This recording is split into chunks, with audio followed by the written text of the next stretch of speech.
Let's get into it. Hey, welcome back to the channel. In today's video, we're diving into something almost nobody talks about honestly. What real wealth actually looks like versus what social media has convinced you it looks like. We're going to break down why the flashiest people you see online are often the ones with the least amount of actual money.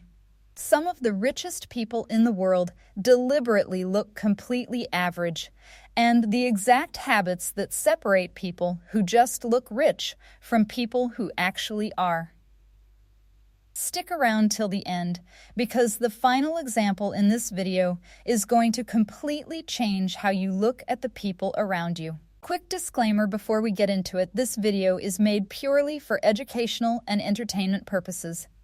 It's based on publicly available research, studies, and general financial behavior patterns. It is not personal financial, investment, or legal advice. Everyone's financial situation is different, so before making any major money decisions, always speak with a licensed financial advisor. Now, let's get into it. Look at these two people. One of them just spent $40,000 they don't have to look rich for one night. The other one is sitting on a net worth that would make your jaw drop, and you would never guess it just by looking at her. Here's the uncomfortable truth this video is going to prove to you. Almost everything you've been trained to associate with being rich, the car, the watch, the mansion, the labels, is not actually a reliable signal of wealth. In many cases, it's the opposite. It's a signal of debt. So if the Lamborghini, the Rolex, and the designer bag don't tell you who's actually rich, what does? By the end of this video, you're going to look at wealthy-looking people completely differently. For the last 100 years, society has taught us a very specific visual shorthand for wealth. A luxury car in the driveway, a watch on the wrist that costs more than most people's cars, a house so big it needs a name. And for most of human history, that shorthand was roughly accurate, because luxury goods used to be genuinely hard to get. But something broke in the last 20 years: credit. Today, anyone can walk into a dealership and drive out in a $100,000 car for $900 a month. Anyone can put a $5,000 bag on a credit card. The signal got hacked. Looking rich became something you could rent, monthly, financed.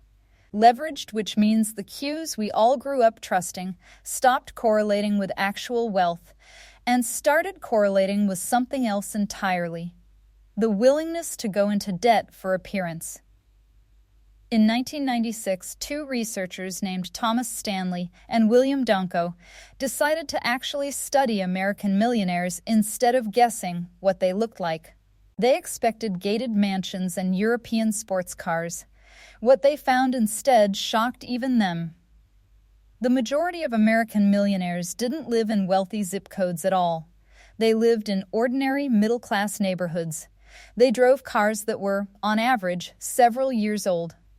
Many had never bought a brand new car in their entire life. And here's a number that surprises almost everyone who hears it for the first time. The vast majority of American millionaires didn't inherit their money at all. They built it themselves, slowly, over decades, through ordinary jobs, steady saving, and patient investing, not through some dramatic windfall or a rich relative. That single fact destroys one of the biggest myths about wealth: that you either inherit it or you win it. For most people who actually have it, wealth was never an event. It was a habit, repeated for 20 or 30 years in a row, invisible the entire time it was happening. Stanley and Donko even gave a name to the two types of people they kept running into. They called financially efficient people prodigious accumulators of wealth people whose net worth was far higher than their income and age would predict. And on the other side, under-accumulators of wealth people who earned plenty, but whose net worth never reflected it, because it was all being spent as fast as it came in. The frightening part is that these two types of people can have identical incomes, identical jobs, identical houses on the outside, and completely different financial realities on the inside. Let's make this real with two people. Call them Person A and Person B. Person A drives a brand new Range Rover, wears a Rolex, and posts vacation photos from Dubai every few months. Everyone at work assumes Person A is doing incredibly well. Person B drives a 6-year-old Toyota Camry, wears a plain t-shirt, and has never once mentioned money at work. Here's what nobody sees. Person A's Range Rover is a 4-year lease at $900 a month. The Rolex went on a credit card during one good bonus month that never repeated. The Dubai trip was financed through a buy now, pay later app, and even the vacation photos in that beautiful rented villa were paid for with a home equity line of credit that nobody ever mentions out loud. Person A's actual savings account has less than $2,000 in it. Person B's Camry has been paid off for 3 years, and that old car payment now goes straight into an index fund every month. Person B has never carried a credit card balance, and quietly, without a single post about it, Person B's net worth has crossed 7 figures. This isn't a hypothetical. It's one of the most consistent findings in personal finance research, and there's a brutal, real-world version of it too. Studies on lottery winners have repeatedly found that a huge share of major jackpot winners end up broke within just a few years. Because the money changed their spending instantly, but it never changed the habits underneath it. Meanwhile, quiet, unremarkable savers with far smaller incomes end up with far larger net worths, simply because their habits were built to last. So why does someone with real money choose to look ordinary? The answer isn't frugality, it's psychology. Researchers describe genuinely wealthy, secure individuals as having what's called secure, high-status people, so confident in their position that they don't need anyone else's validation to feel it. A billionaire in a worn-out t-shirt knows exactly who he is. The t-shirt changes nothing about that. Compare that to status anxiety, when people feel unsure of their standing. They tend to compensate by broadcasting it. Logos, brand names, visible price tags. It's not really a message to other people. It's a message to themselves. I belong here. This is why the newest money is usually the loudest money. Someone who just made their first big paycheck often feels an intense pull to prove they've arrived. It's not shallow. It's deeply human. Almost everyone who suddenly comes into money goes through some version of this phase. But the longer people stay wealthy, or the more generations a family holds on to money, the flashing stops, not because the money runs out, but because the need to prove anything runs out. Psychologists sometimes describe it as a kind of financial maturity curve. Spending starts out loud, driven by proving something, and over time, if the money survives long enough, it quietly turns inward toward security, toward freedom, toward things nobody else will ever see. If you actually study people quietly building serious wealth, the same habits show up again and again.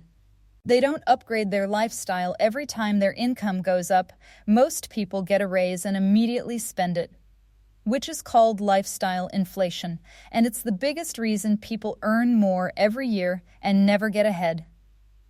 They keep a paid-off car for years longer than they need to, because a car is often the second biggest expense a household has after housing. And every extra year without a payment is money that goes to your future instead of a bank. They prioritize retirement accounts over status symbols. Friends will notice a new SUV in the driveway, but nobody will ever notice an extra $10,000 sitting quietly in a retirement account, even though over 20 or 30 years, that invisible money will outperform almost anything you could buy with it. They buy for value, not for logos, not because they're cheap. but because they'd rather pay more once for something that lasts than pay extra just for a name stitched onto it. They avoid financing things they don't need, waiting until they can pay cash instead of putting a vacation or new furniture on a payment plan, which removes the interest cost and gives them time to decide if they even really wanted it. And this matters more than ever right now. Household credit card debt has been climbing to record levels in recent years, with average balances and interest rates both near historic highs, which means every dollar financed today is quietly more expensive than it's ever been. They don't feel the need to broadcast their spending, not out of secrecy, but because their sense of success was never tied to who's watching. And above everything else, their net worth grows faster than their spending. Every single year, that widening gap, year after year, is the entire game. Here's the part that explains why you truly cannot tell who's rich just by looking at them. Their money isn't in the things you can see. It's in index funds, retirement accounts, real estate that isn't lived in but rented out, quietly generating income, business ownership stakes, dividend-paying stocks. None of these show up in a driveway. None of these get a caption. They just sit there, working, compounding, invisible to everyone except the person who owns them. This mindset exploded even further after the 2008 financial crisis, when flashy displays of wealth suddenly felt tone-deaf and understated style became aspirational again.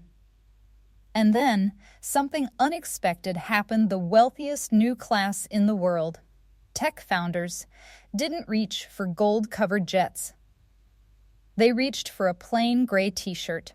Not because they couldn't afford more, but because looking ordinary became its own kind of status, the quiet confidence of someone who never has to prove anything to anyone. You can see this exact idea play out on screen too.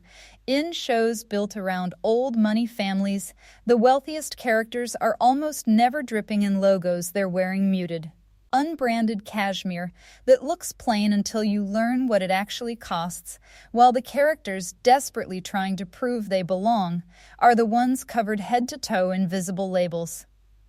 Even the car industry has quietly caught on. Automakers now build entire trim levels, sometimes called executive or black editions, that strip away the loud badges and flashy details while keeping every ounce of performance and luxury underneath, built specifically for buyers who want the substance without the spectacle. The whole idea running underneath all of it is the same. If you know, you know, and if you don't, that's exactly the point. That same instinct has spread into homes designed as calm private sanctuaries instead of showpieces, and vacations chosen for experience instead of for the photo. There's one more layer to this that isn't about psychology at all, it's about safety. Visible wealth doesn't just attract admiration, it attracts unwanted attention solicitations, lawsuits, resentment, and in more extreme cases, real security risks. Families whose money has survived multiple generations have quietly understood this for a long time. Staying invisible isn't paranoia, it's protection. It's part of why old, established wealth almost never looks like new wealth trying to prove itself.